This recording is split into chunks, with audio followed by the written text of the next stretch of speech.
ప్రపంచవ్యాప్తంగా అధిక గిరాకీ కలిగిన పంటగా గెర్కిన్ గుర్తింపు పొందింది.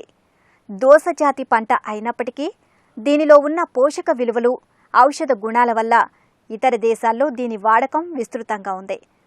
గెర్కిన్ సాగుకు మన దేశంలోని దక్షిణాది రాష్ట్రాలు అత్యంత అనుకూలంగా ఉండడంతో వివిధ కంపెనీలు రైతులతో బైబ్యాక్ ఒప్పందం చేసుకుని ఈ పంట సాగును ప్రోత్సహిస్తున్నాయి. మన దేశంలో గెర్కిన్ వాడకం తక్కువగా ఉన్నప్పటికీ ఎగుమతులతో కంపెనీలు లబ్ధి పొందుతున్నాయి. సాగు చేసే విధానాన్ని బట్టి ఎకరాకు 50,000 నుంచి ₹1,00,000 నికర రాబడిని రైతు సొంతం చేసుకుంటున్నాడు. ఉల్లి సాగుకు పేరుగాంచిన కర్నూలు జిల్లాలో సైతం దీని సాగు విస్తీర్ణం గణనీయంగా పెరిగింది. ఈ ప్రాంతంలో గెర్కిన్ సాగు ముఖ చిత్రాన్ని ఎక్స్ప్రెస్ టీవీ పాడి పంటలు మీ ముందుకు తెచ్చింది, చూడండి.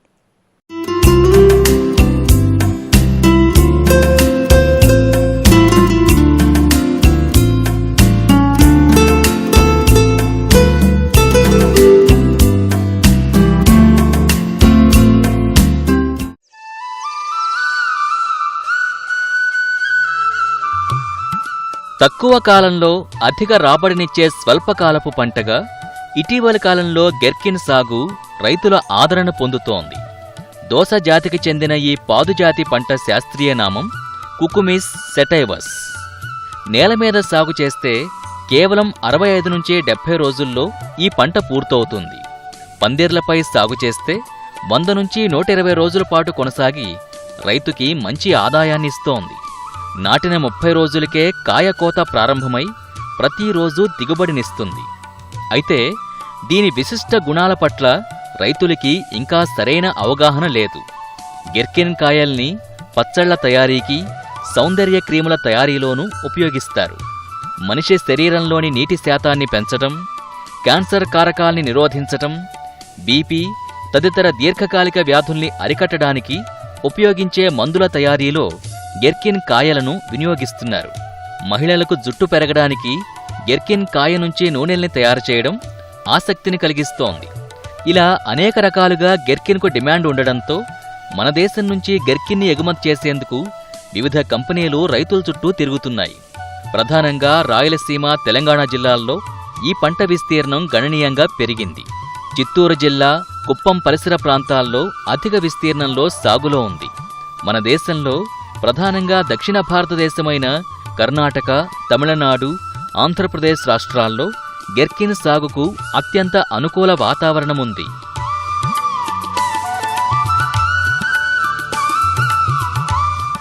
గెర్కిన్ కాయలు కీరాదోసను పోలి ఉంటాయి. కాయ మీద ముళ్లవలే చిన్న చిన్న ఎత్తు బుడిపెలు కనిపిస్తాయి.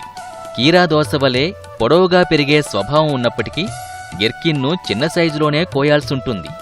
సైజు పెరిగితే దీనిలోని పోషక విలువలు తగ్గిపోవడం వల్ల మార్కెట్ గిరాకీ ఉండదు. సాధారణంగా 17 mm, 25 mm సైజులో ఉన్న గెర్కిన్ని ఇతర దేశాలకు ఎగుమతి చేస్తారు. ఇందుకు అనుగుణంగా తగిన ప్రాసెసింగ్ యంత్రాలతో శుద్ధి చేసి కాయలు చెడిపోకుండా బాటిల్స్లో వెనిగర్తో కలిపి నిల్వ ఉంచి ఎగుమతి చేస్తారు. ఆంధ్రప్రదేశ్, తమిళనాడు, కర్ణాటక రాష్ట్రాల్లో సుమారు 51 ప్రధాన కంపెనీలు ఏటా 2,25,000 మెట్రిక్ టన్నుల గెర్కిన్ని ఇతర దేశాలకు ఎగుమతి చేస్తున్నాయి. దీనికోసం 1,00,000 మంది రైతుల్ని దీని సాగుకి ప్రోత్సహిస్తున్నారు. 2001 సంవత్సరం నుంచి వీటి ఎగుమతులు ఊపందుకున్నాయి. సంవత్సరానికి దాదాపు 700 కోట్లకు తగ్గకుండా విదేశీ మార్గద్రవ్యాన్ని ఆర్జిస్తున్న పంట ఇది.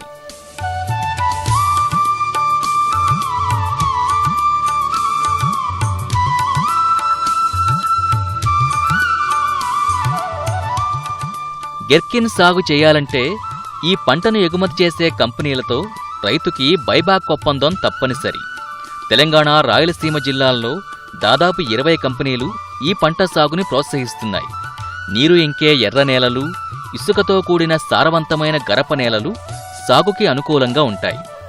రాత్రి ఉష్ణోగ్రత 15 డిగ్రీల సెంటీగ్రేడ్, పగలు ఉష్ణోగ్రత 35 డిగ్రీల సెంటీగ్రేడ్ ఉన్న వాతావరణం అనుకూలం.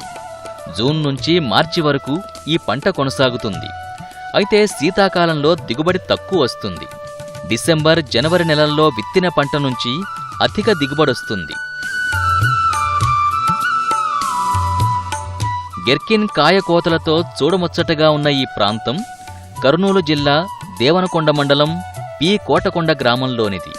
ఈ ప్రాంతంలో 10 ప్రైవేటు కంపెనీలు గెర్కిన్ సాగుకి రైతులతో బైబ్యాక్ ఒప్పందాలు చేసుకుంటున్నాయి.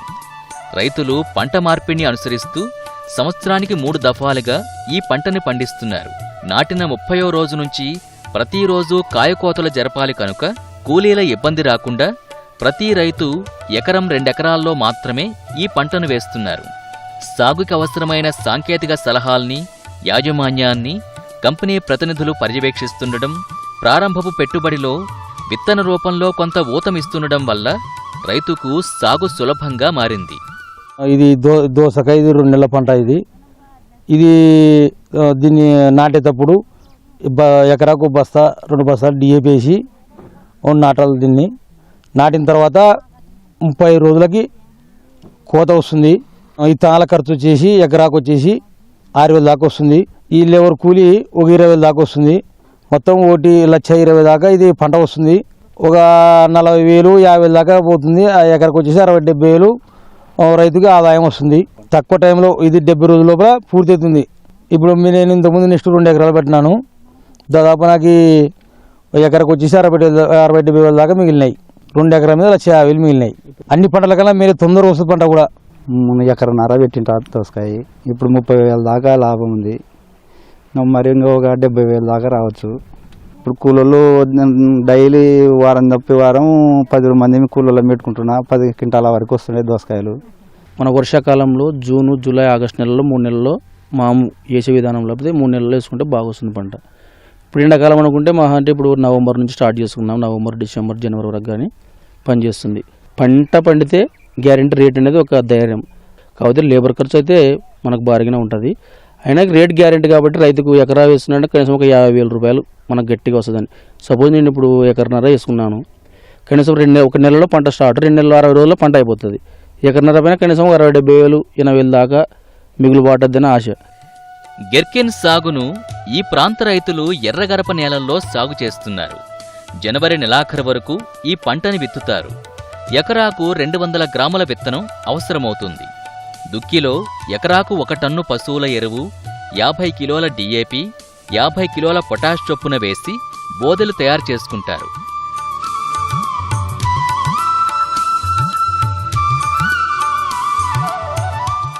ఎకరానికి 10,000 మొక్కలొచ్చే విధంగా విత్తనం విత్తుతారు. వరుసల మధ్య 4 అడుగులు, మొక్కల మధ్య 1 అడుగు దూరం ఉంటుంది.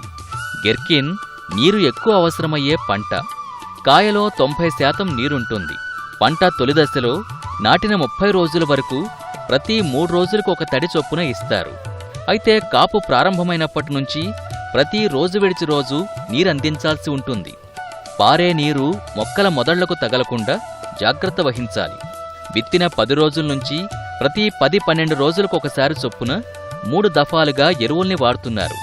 మొదటి దఫాగా కాంప్లెక్స్ ఎరువైన 10-26ని ఎకరాకు 50 కిలోలు, రెండో దఫాగా 14-35-14, మూడో దఫాగా ఎకరానికి 20 కిలోల మ్యూరేట్ ఆఫ్ పొటాష్ అందిస్తున్నారు. విత్తిన 25 రోజులకు ఎకరాకు 25 కిలోల కాల్షియం అమ్మోనియం నైట్రేట్ని అందిస్తున్నారు. నేలలోని తేమను బట్టి ప్రతి రోజు విడిచి రోజు 6 తడిగా నీరందించాల్సి ఉంటుంది. ఇంకా లేదంటే డ్రిప్ వేసుకుంటే ఇంకా బాగుంటుంది సార్. ఇది ఇంచు నీళ్ళకి 1 ఎకరం దాకా పండించచ్చు డ్రిప్ ఉంటే. ఈ డ్రిప్ లేదు కాబట్టి మనం కట్టేది కాదు, ఇది చాలా పొరత నీళ్ళు కాబట్టి ఇవి కొద్ది నీళ్ళ పంట వస్తుంది సార్. ఇది ఈ పాదుజాతి కూరగాయలో ఆకు తొలుచు పురుగు అంటే పాము పొడ తెగులు బెడద ఎక్కువ ఉంటుంది. దీంతోపాటు కాయ తొలుచు పురుగు, పండు ఏగ, బూడిద తెగులు వంటి సమస్యలు కాలానుగుణంగా వస్తాయి. వీటి నివారణకు సకాలంలో సస్యరక్షణ చర్యలు చేపట్టాలి. దీన్ని ఫస్ట్ 15 రోజుల తర్వాత స్ప్రే చేసుకోవాలి. దీంట్లో ఫస్ట్ వచ్చేసి పెయిన్ అనే పురుగు ఉంటుంది సుడిలో, దానికి M45 సూపర్ కాన్ఫర్ కొడితే వెళ్ళిపోతుంది. ఫస్ట్ స్ప్రే అయిపోయిన తర్వాత వెంటనే మొదటిసారి వచ్చిన ఆకులు అవి గిల్లేయాలి. ఆ ఆకులు ఉంటే దాంట్లో పురుగు వచ్చేస్తుంది, ఒకటి లీఫ్ మైనర్ అని. దాంట్లో చిన్న పాము పురుగు అనేది ఉంటుంది. అది ఉండడం వల్ల మొక్కకు పై ఆకులకు కూడా వస్తుంది. ఫస్ట్ ఆకులు తీసేస్తే ఆకులో ఉండే పురుగు తీసేసి దాన్ని మనం పొలం గట్టులో దూరంగా వెళ్ళి పూడ్చుకోవాలి.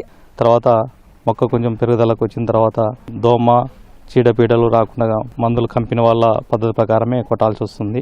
గెర్కిన్ పంటలో కంపెనీలు ధరను ముందే నిర్ణయించడం వల్ల దిగుబడిని బట్టి ఆదాయం ఎంత వస్తుంది అనేది రైతులకు ముందే తెలుస్తుంది. అందువల్ల దీని సాగు పట్ల రైతుల్లో ఉత్సాహం కనిపిస్తుంది. ప్రతిరోజు కాయకోతలు జరపాలి కనుక కూలీలు అందుబాటులో ఉన్న ప్రాంతాల్లో మాత్రమే ఈ పంట వేయడం మంచిది. మరి దిగుబడి, ఆదాయ వ్యయాల గురించి తెలుసుకుందామా? గెర్కిన్ పంటలో అతి కీలకం కాయకోతలు. సాగుకు ఎకరాకు 20,000 ఖర్చయితే ఒక్క కాయకోతలకి మరో 20,000 ఖర్చవుతుంది. విత్తిన 27 రోజుల నుంచి కొద్ది మొత్తంలో పంట దిగుబడి ప్రారంభమవుతుంది. 30 రోజుల తర్వాత ప్రతిరోజు కాయకోతలు తప్పనిసరిగా చేయాలి. దీనివల్ల కూలీల అవసరం ఎక్కువగా ఉంటుంది. పూత నుంచి 2-3 రోజుల్లో కాయ తయారవుతుంది. కాయకోత ఆలస్యమైతే కంపెనీ వారు నిర్దేశించిన సైజు కంటే పెరిగి ఆశించిన ధర రాదు. పంట స్టార్ట్ అయినప్పటి నుంచి కోతకాలంలో ఎకరాకు వచ్చేసి 10 మంది దాకా లేబర్ ఉండాల్సి వస్తుంది. వీళ్ళు సైజులు కరెక్ట్గా తెంపుకోవాల్సి వస్తుంది. ఒక రోజు మార్చినా కానీ సైజులు లావు అయితే దీనికి ఉపయోగం ఉండదు. కాబట్టి రైతు అజాగ్రత్త పడకుండా జాగ్రత్తగా మంచి వాళ్ళను, సైజులు తెంపే వాళ్ళను తీసుకుని ప్రతి ఒక రోజు తప్పు రోజు తెంపాల్సి వస్తుంది. ఇది వచ్చేసి సాయంత్రం అయితేనే మేము మార్కెట్కి అంటే వేరే టైప్ అయిన కంపెనీలకు పంపిస్తట్టుగా జల్లెలు వేసి జల్లెల్లో అది గ్రేడింగ్ చేసుకొని క్యాట్లలో పంపించేస్తుంటాము. ఈ మార్కెట్ వచ్చేసి వాళ్ళే మా కంపెనీ వాళ్ళే టైప్ అయి ఉంటారు కాబట్టి కంపెనీ వాళ్ళే తీసుకుపోతారు. ఈ కాయంతా మొత్తం మీద వేరే దేశాలకు తినడానికి ఉపయోగపడుతుంది. కీరదోస నుంచి మంచి ఉపయోగాలు ఉన్నాయి. ఈ కీరదోస తినడం వల్ల బ్లడ్ ప్రెషర్ ఉన్న వాళ్ళకు, షుగర్ ఉన్న వాళ్ళకు కూడా మంచిదని చెప్తున్నారు. మరలా లావుగా ఉన్న వాళ్ళు కూడా కొవ్వు తగ్గుతుందని చెప్తున్నారు. కాబట్టి ఇది మంచిగా వేరే దేశాలకు మంచి ఎగుమతి ఉంది. రెండో ధైర్యం ఈరోజు 5 క్వింటాలు పడ్డది. ఇంకా రేపు ఇంకో 2 క్వింటాలు పెరుగుతుంది. స్టార్టింగ్లో వచ్చేసి కోత వచ్చేసి 1-2 దశల్లో తక్కువ వస్తుంది. ఇప్పుడు ఫస్ట్ స్టార్టింగ్లో ఎకరా వచ్చేసి 4 బస్తాలు 5 బస్తాలు అయిందనుకో, మళ్ళీ నెక్స్ట్ వచ్చేసి ఒక 2-10 అలాగా పెరుగుతూ పోతే రైతుకు కూడా ఆశ. ఈరోజు సరే నా బిల్లు 7,000 అయింది, 8,000 అయింది, ఒక దాంట్లో ఒక 2,000 లేబర్ పోయినా ఒక 6,000 మిగిలింది. అలాగొచ్చేసి మనం దాదాపు 20 కోతలకు వస్తాం. మనకు కనీసం అట్లా లెక్కేసుకున్నా 20 కోతల పైన వచ్చేసి రోజుకి 5,000 లెక్క అనుకున్నా ₹1,00,000 బిల్లు వద్దని ఆశ. గెర్కిన్ మార్కెటింగ్లో కంపెనీ నిర్దేశించిన సైజుల వారీగా రైతు కాయల్ని సరఫరా చేయాల్సి ఉంటుంది. దీనికి అనుగుణంగా ప్రత్యేకమైన జల్లెడను ఉపయోగించి గెర్కిన్ గ్రేడింగ్ చేస్తారు.